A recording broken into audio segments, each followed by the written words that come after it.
चुनाव आयोग ने 14 मार्च को इलेक्टोरल बॉन्ड से जुड़ी जानकारी अपनी वेबसाइट पर अपलोड कर दी है, जिसके बाद कई खुलासे हुए हैं और इन खुलासों में एक बड़ी जानकारी सामने आई है।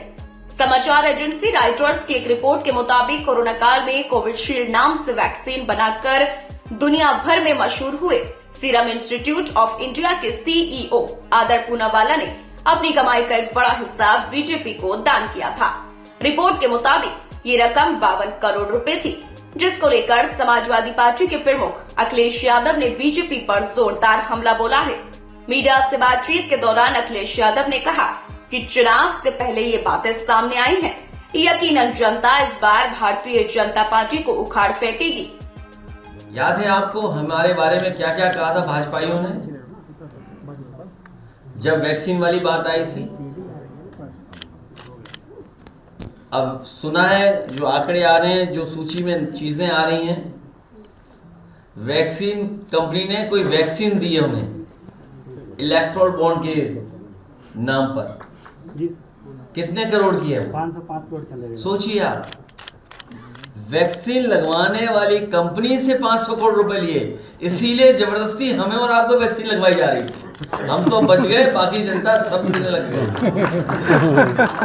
पाकिस्तान से भी पाकिस्तान की कंपनी से भी जो है इन्होंने लिया है, क्योंकि जो बात सोशल मीडिया पे आ रही है, इसीलिए मैंने कहा कि हमारे मीडिया के साथी हैं, इन पे भी बड़ा बड़ा पैकेज पहुंचा है, इसलिए बहुत सारी जानकारी मिल रही है और सोशल मीडिया पे चल रही है। मुझे उम्मीद है हमारे पत्रकार साथी भी जिस तरीके से और लोगों के पीछे पड़ जाते थे, इस बार इलेक्टोरल बॉन्ड्स के पीछे पड़ करके सच्चाई जनता तक पहुंचाएंगे।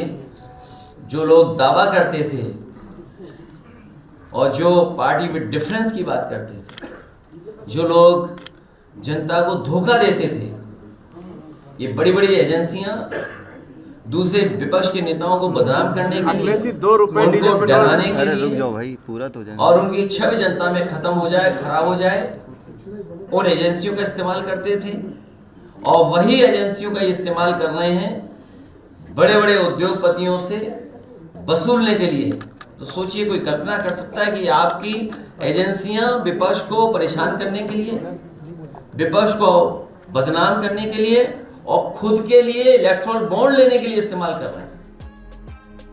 रॉयटर्स की रिपोर्ट के मुताबिक कोविशील्ड बनाने के चलते भारतीय बाजार से सीरम के राजस्व में 2022 में 80% बढ़ोतरी दर्ज की गई थी, जो 2020 में मात्र 17% थी।